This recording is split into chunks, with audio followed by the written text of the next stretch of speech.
Toi, tu veux sortir avec moi, toi, c'est ça? Ouais, je suis chier, t'es pas bien dans ton crâne, qu'est-ce que tu me racontes, là? Mais non, mais elle a des infos de dingue. Toi, j'espère que ton mec, il fait pas de dinguerie, hein. Tu vois, tout à l'heure, j'étais à l'aise, là, je commence un peu à rentrer... Non, mais moi, je suis un bon vivant, moi, je parle de tout, mais t'es fort, toi.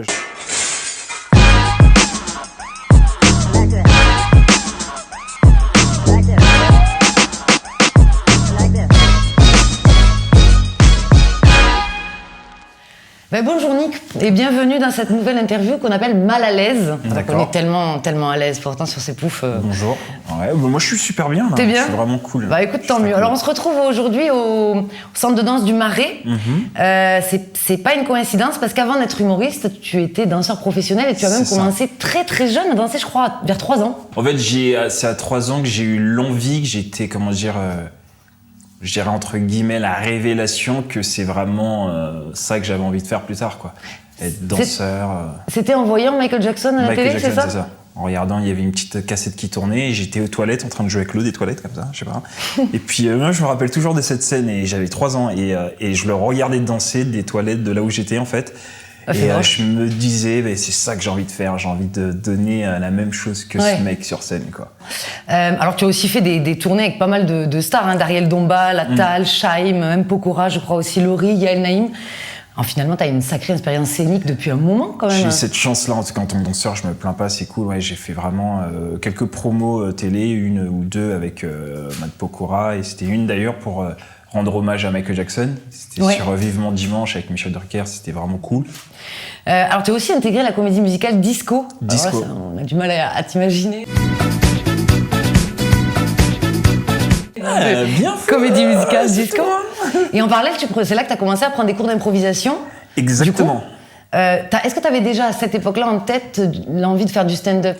Et c'est vrai qu'arrivé en 2013 sur Disco, j'ai commencé à fréquenter un peu quelques comédie clubs.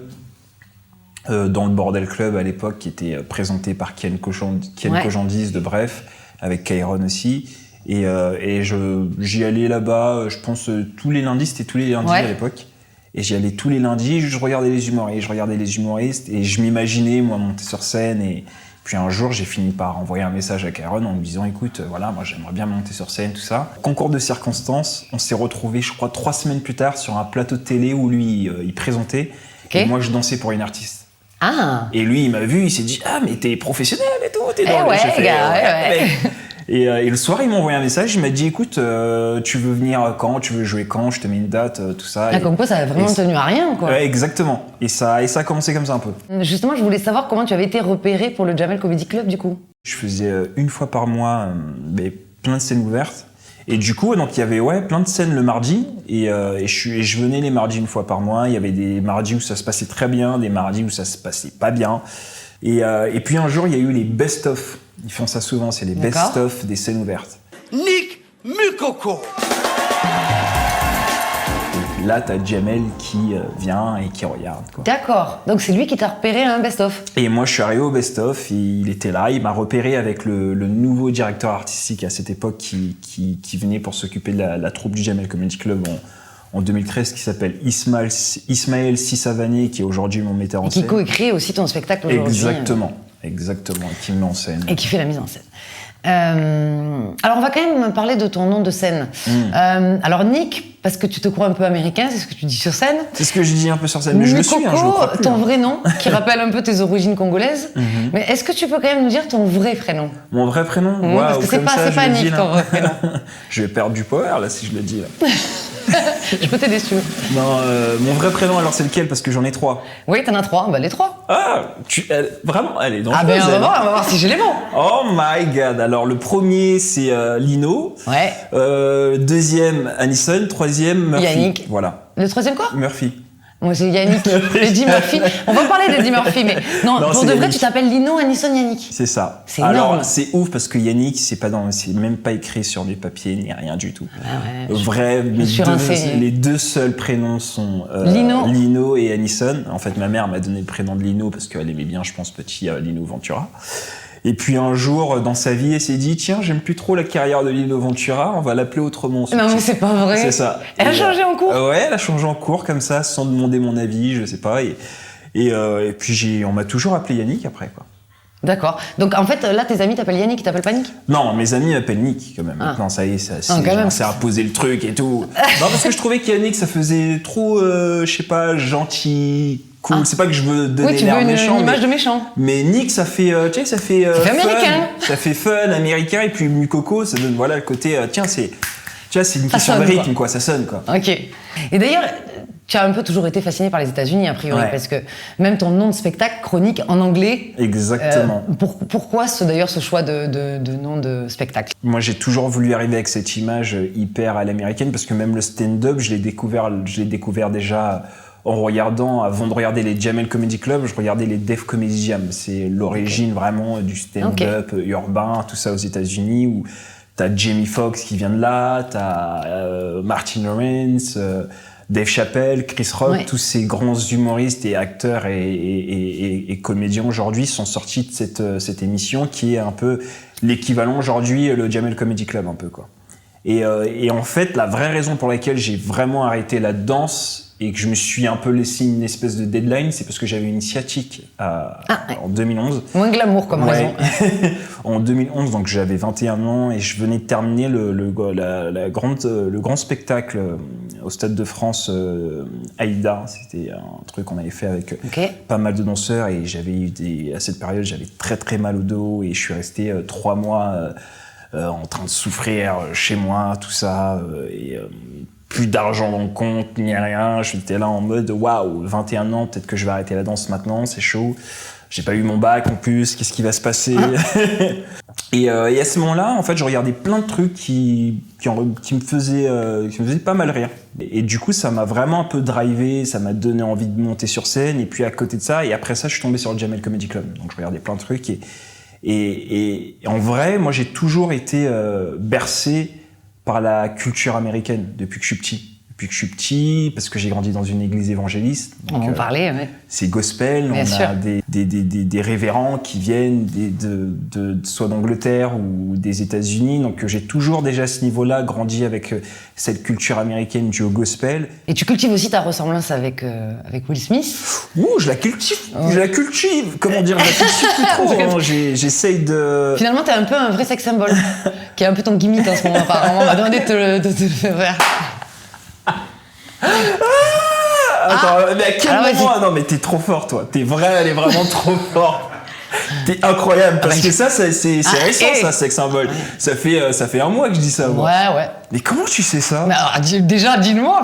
Secret des sources. Toi, tu veux sortir avec moi, toi, c'est ça? On va sortir ensemble. Elle a trop d'infos sur moi, ça. Non, je rigole. C'est flippant ou pas? Ouais, c'est mon truc, sex symbole en ce moment. Je suis un sex symbole et tout. Par contre, j'ai mis des chaussettes, même si ça se voit pas. Et ça marche? Ça marche. Ça fait son petit effet. Ça fait son petit effet. Après, j'en joue pas trop avec. Je le fais comme ça. Ça me fait vraiment. Ça me fait kiffer de dire ça. Au début, je le disais vraiment en rigolant parce que ça faisait rigoler mes potes avec qui je m'entraîne souvent au sport et tout. Et des fois, j'aime bien arriver avec cette énergie de. C'est quoi? Vous avez rien à m'apprendre. Vous me faites perdre mon temps.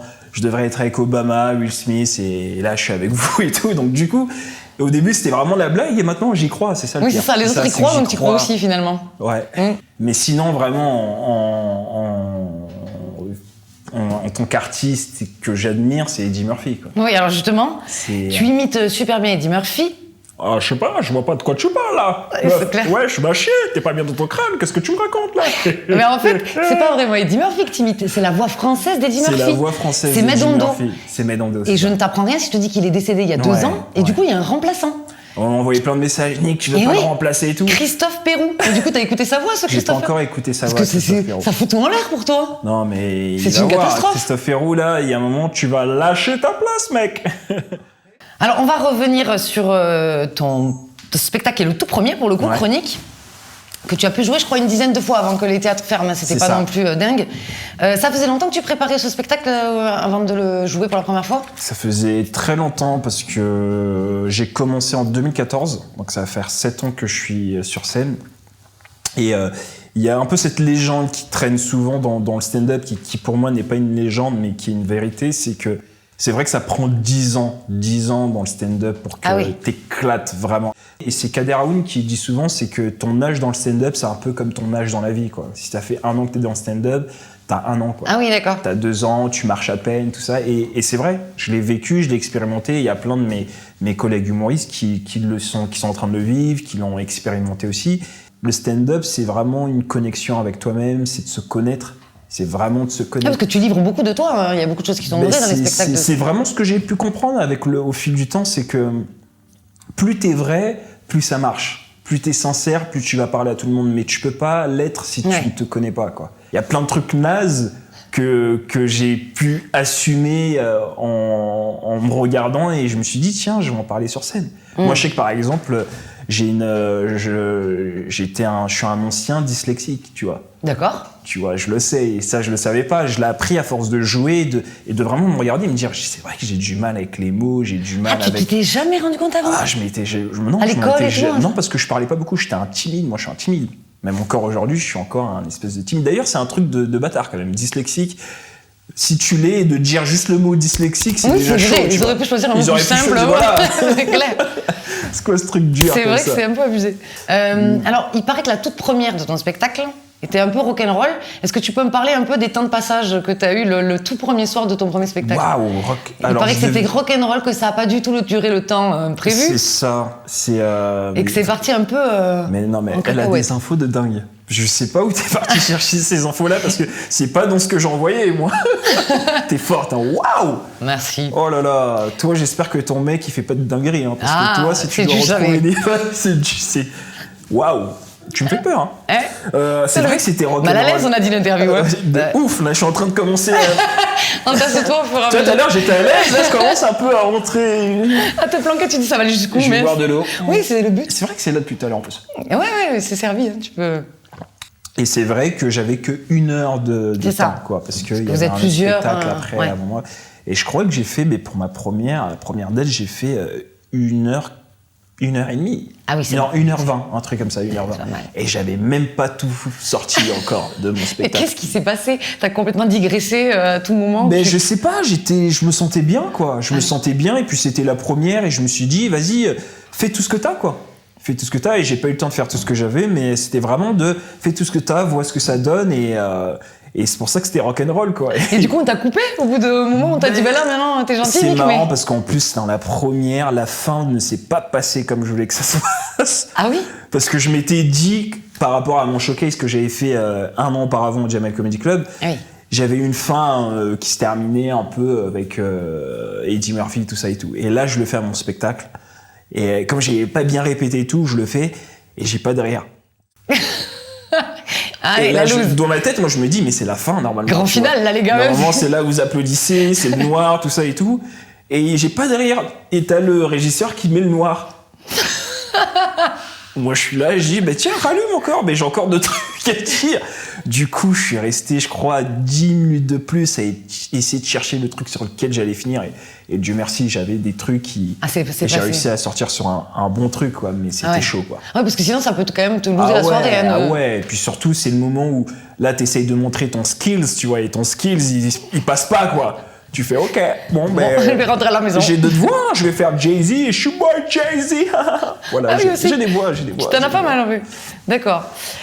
Tu fais aussi référence aux boxeurs au début de ton spectacle, et je crois que tu as commencé justement la boxe juste avant le Covid. Ouais. Est-ce que c'est un sport qui te permet de gérer ton stress avant de jouer? Parce que tu as même fait un post Insta sur le track, c'est quelque chose, le track, on sent que c'est quelque chose de prégnant. Est-ce que la boxe, ça t'aide là-dessus? Beaucoup, j'en parle ouvertement, parce que j'en parle dans mon spectacle, j'ai beaucoup souffert du rejet, du rejet, et c'est vrai que souvent les gens négligent ça un peu chez les autres, le rejet, tout ça, on pense que c'est des petits trucs vite fait, mais c'est encore une fois, ça reste des blessures, quoi, et c'est des trucs qui nous poursuivent dans la vie. C'est pour ça que même mon spectacle, je l'appelle Chronique, parce que Chronique, c'est un peu ce truc entre le fait que je vous raconte des histoires, je vous raconte des trucs vrais, il y a une espèce de maladie, de peur de revivre certaines choses enfants qui me poursuivent un peu encore une fois aujourd'hui comme de façon chronique. De façon chronique. Et c'est ça, et c'est vrai que aujourd'hui j'arrive à gérer ça parce que j'en parle sur scène. C'est vraiment ma thérapie déjà. Ouais. Ouais. Et la boxe, ça m'a donné ce mental-là, surtout que j'ai un coach qui est à la fois très bon pédagogue, mais en même temps qui qui a un espèce de suivi avec moi, qui me regarde sur scène et qui fait un espèce de parallèle entre ce que je peux faire sur scène et sur le ring, et qui me dit voilà, ce regard-là que t'as, c'est le regard que j'ai vu sur scène, il faut que tu l'aies tout le temps. Et pareil, il me dit souvent des trucs super sympas, il me dit voilà, même si t'es KO, je dois pas le voir. Ouais. Même si t'as mal, je dois pas voir. Et même si ça sonne, mais tu t'écroules pas par terre. Tu sors du ring et tu t'écroules, parce que c'est la même chose dans la vie. Si tu tournes, si tu t'es sur scène, si ça marche pas, personne ne doit le voir. Ouais. Tu sors sur scène et là tu t'énerves, tu pleures, tu cries, ce que tu veux, tu fais en cachette. Ouais, en coulisses. Coulisses, c'est ça. Show must go on. Et du coup, ça marche. Ouais. Ça marche parce que du coup, même quand je me retrouve sur scène, ben, j'applique, j'ai l'impression de me retrouver, d'être dans un ring, et quand c'est dur, je me dis, ben, gagne, tiens encore, allez, t'as 3 minutes, voilà, faut que tu mettes quelques coups, t'esquives, protège-toi, tourne un peu, respire à ce moment-là, ça va bientôt sonner, et je mentalise, et même quand je suis au lit aussi, je fais ça. Voilà, ça s'est placé. Alors, la boxe, mais tu t'es aussi mis à la diététique, au marché bio, tu dis dans les spectacles, plus que, alors que t'étais plutôt Big Mac au McDo, maintenant c'est plutôt marché bio. Et je crois que tu prépares une chaîne YouTube sur la diététique. Ça. Tu peux nous en dire quelque chose? Alors, je prépare une chaîne YouTube où c'est pas spécialement que sur la diététique, mais c'est plus sur le bien-être, quoi. C'est vraiment sur tout ce qui nous amène à se sentir mieux dans la vie et en dehors. Juste de penser que c'est de faire de la muscu, c'est de courir, il y a plein d'autres trucs qu'on peut faire et qui méditation, des choses comme ça. Exactement, qui font en sorte qu'on peut se sentir mieux, et ça passe par le fait de bien manger, ça passe par le fait de faire certaines activités aussi qui nous donnent cette espèce d'estime. Et j'ai pu l'apprendre quand j'ai fait une école de théâtre qui s'appelle Jacques Lecoq, et c'est une école qui est spécialisée sur le jeu du corps. D'accord. Et cette école, elle m'a beaucoup aidé sur ça, et puis surtout sur le désir d'avancer. Okay. On nous a vraiment mis le point sur, quand on faisait des impros, c'est l'impro va fonctionner si vous avez envie d'avancer, si vous avez le désir d'avancer, c'est-à-dire si vous n'avez pas peur d'échouer. Et moi aujourd'hui, si j'ai pu avoir cette carrière de danseur, c'est parce que heureusement, un jour, il y a eu un mec, quand je lui ai dit écoute, j'ai envie de devenir rappeur. Il m'a invité dans un endroit où il y avait des rappeurs, je les ai tous vus assis en train d'écrire des textes. J'ai fait ah ouais, c'est ça le rap. Je pensais qu'on allait venir, on allait dire yeah, ouais, ça tire dessus, tout ça. J'ai fait ah non, tout le monde est en train d'écrire. Je fais ah non, je veux pas ça. Je suis allé dans une autre salle où ça dansait, et j'y arrivais pas. Alors que je voulais être danseur, mais j'arrivais pas à apprendre une choré, tout ça. C'était la première fois pour moi. Et il m'a regardé, il m'a dit hey, ça y est, tu bouges pas, tu restes là. Mais ce mec-là, je lui dis merci parce qu'il m'a sauvé.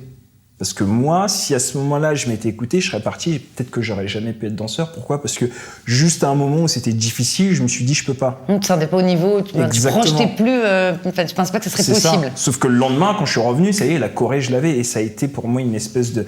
Ça a été un déclic pour moi. Ouais, mais sur toute la vie, parce que pour le coup, c'est une méthode... Si t'arrives pas aujourd'hui, tu vas réussir demain. Si tu n'y arrives pas demain, tu y arriveras un autre jour. Et c'est ça, c'est ce truc de dépassement de soi. Ouais. Et sur YouTube, je me concentre vraiment sur ça.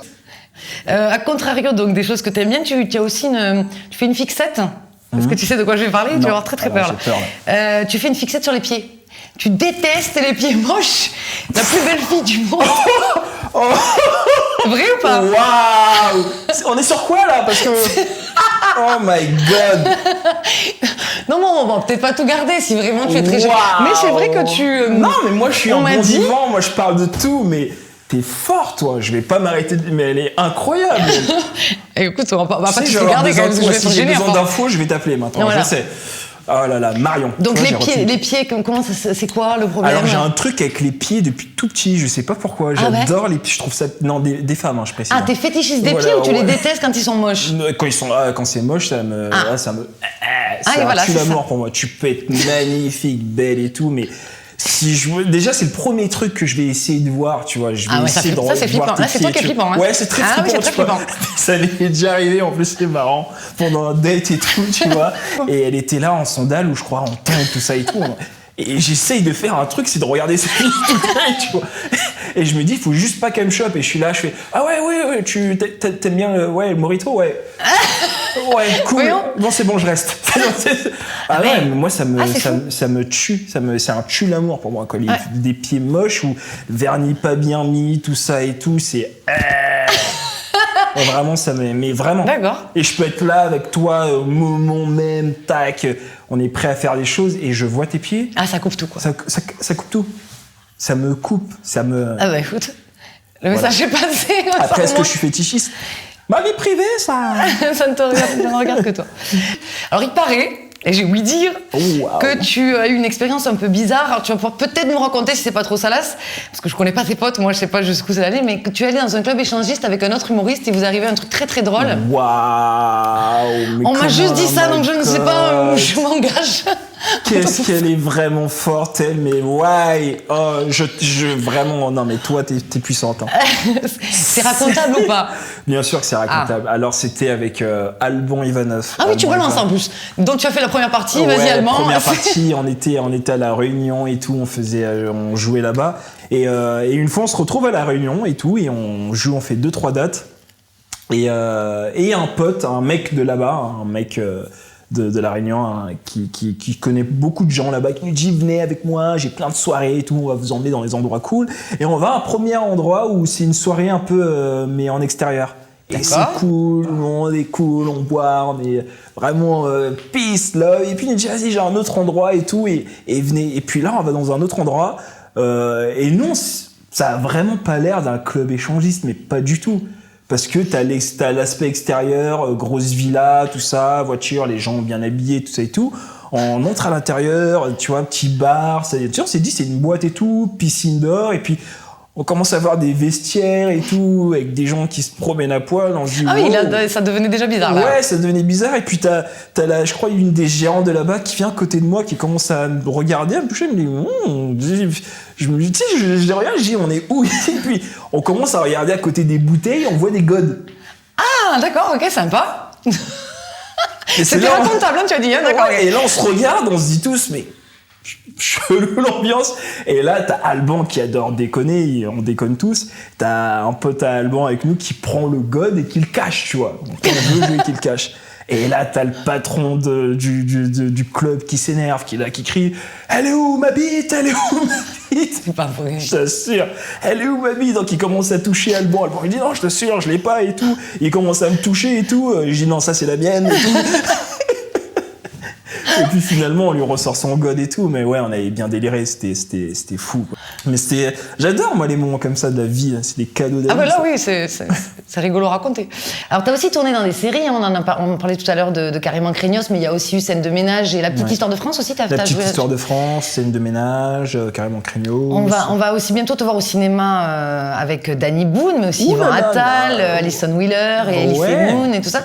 Dans le film, c'est 8 rues de l'humanité, le film de Danny Boone. C'est un petit rôle bien sympa en tout cas avec Danny Boone. En plus c'est fou parce que quand on m'a envoyé le casting, j'ai lu le truc parce qu'il n'y avait pas le scénario, j'avais juste lu les dialogues et c'est pas que j'étais pas motivé, c'est juste que j'étais là, j'ai dit waouh, je sais pas si c'est pour moi ou pas et tout et je fais le casting et quand je le fais, moi quand je suis pas confiant dans un truc, je me lâche plus des fois. Ouais, je suis vraiment t'as rien à perdre en fait. J'ai rien à perdre, c'est pas grave.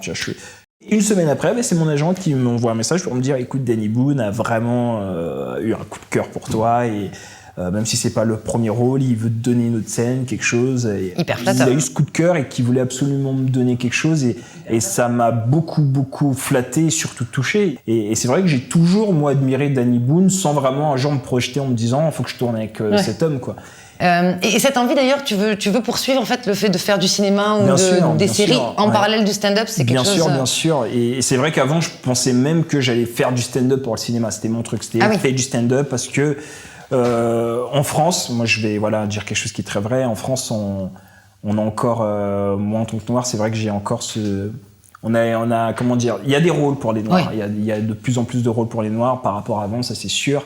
Plus de rôles aussi. Oui, mais c'est des rôles encore marqués. Voilà. Mais c'est des rôles encore marqués et c'est encore des rôles stéréotypés. Oui, c'est ça. Malheureusement, parce que certains n'ont pas d'imagination, parce que certains pensent que ça soit des rebeux comme des noirs, ils sont comment dire, ils sont tous pareils quoi. Alors que voilà, il y a des noirs qui réussissent très très bien leur vie, qui sont médecins, avocats ou tout ça et qui n'ont pas besoin d'avoir des rôles de sans-papier ou de voyous, tout ça. Et moi, je sais que quand je faisais des castings au départ, quand j'arrivais dans certains castings, on me disait tu fais pas très noir de France. Et je comprenais pas avant. Sérieux? Ouais, on me disait, tu fais pas Noir de France. Et dans la tête, je disais, c'est quoi Noir de France? Et tu sais, j'étais hyper ingénieux, donc je comprenais pas. Et c'est au fil du temps que j'ai commencé à comprendre que, ah ouais, d'accord, Noir de France, c'est ça. Et je leur en veux pas. Je leur en veux pas, mais j'ai envie qu'ils aillent chercher un peu plus loin. C'est qu'il y a pas, il y a pas que ça. Et c'est pour ça que même moi, pour des rôles de petit banlieusard et tout, on me filait pas parce qu'on disait, tiens, tu fais pas banlieusard, mais je suis un acteur, je peux le faire en fait. Bah oui, bien sûr. Moi travailler, je bosse avec une coach, il y a aucun problème, je vais le travailler, que ce soit un fils de riche ou un banlieusard ou un méchant ou un gentil. Sur un rôle, il n'y a pas écrit noir en fait, juste tu postules pour un rôle. C'est un rôle, c'est ça quoi. Et c'est ça qui m'embête encore. Ouais, je comprends. Il y a encore ce truc-là. Mais les acteurs en sont beaucoup, même hors humour, c'est très compliqué de... Et le rap, alors, du coup, c'était un rêve de gosse. Ouais, le rap, c'est pas pour moi, non. Non, parce que t'as pas les problèmes. J'ai pas de problème, je suis trop gentil pour être rappeur, je suis trop cool, je mange bio, je suis tout ça, je peux pas être rappeur. Donc non, cette idée, elle est chassée. Ah, elle est chassée de ma tête. Est-ce que la première chose que tu vas faire après la fin du couvre-feu, je vais y arriver, c'est d'aller danser sur Rihanna en boîte de nuit Work. See me at work. Franchement, c'est une des premières choses que tu vas faire. Ah ouais, ça c'est sûr. Rihanna, Beyoncé. Mais la version fille, moi c'est version fille, moi comme j'ai dit, c'est version fille, moi je sais. Mais dès qu'à part aux toilettes, comment je me lâche, mon gars? Work. See me at work. Il y a des sons, des fois, tu te dis, waouh, quand c'est ça que je dis, t'es un mec, tu peux pas vraiment te lâcher dessus parce que t'as peur des regards et tout. Il y a pas de sexe quand il s'agit de danser, quoi. Il n'y a pas de sexe, on se lâche. Et c'est pour ça qu'après, t'as des gens qui, eux, préfèrent entrer dans les stéréotypes et dans les clichés et dire, ah, mais ça, tu danses en mode meuf, t'es gay ou quoi que ce soit. Non, je le suis pas, mais j'adore danser comme ça, c'est bon. J'aime bien me lâcher, quoi. Tu as bien raison. Alors, pour finir, qui aimerais-tu voir dans ce pouf jaune pour une prochaine interview mal à l'aise? Est-ce qu'il y a un humoriste auquel tu penses que t'aimerais bien voir être mis aussi mal à l'aise que tu l'as été aujourd'hui? C'est vrai que j'étais même bien mal à l'aise, hein, parce que là, je commence à flipper et me dire qu'est-ce qu'elle peut sortir d'autre. Non, t'as vu, ça y est. Ton calvaire est terminé. Noum Diawara. Ok. Qui était aussi avec toi sur le ring. C'est ça, Noum Diawara, ouais. Ok. C'est marrant de le voir, te voir sortir plein de trucs sur lui, quoi. Ou Edgar Rive, s'il arrive à rentrer dans le pouf. S'il a... Oh, on dit des trucs. Oh, on clash comme ça. Il se faisait clasher sur le ring, mais ça faisait Moi, j'ai rien dit à Edgar Rive. Hein. Si tu vois, c'est elle. C'est Marion Cartéo balancé. Mais ouais, Noum, c'est mon pote depuis très très longtemps. Et ouais, j'adore. Alors, Noum, on verra. L'invitation est lancée. On essaiera d'avoir. En tout cas, merci pour toutes ces confidences. Et puis, merci à vous. En tout cas, c'était un plaisir.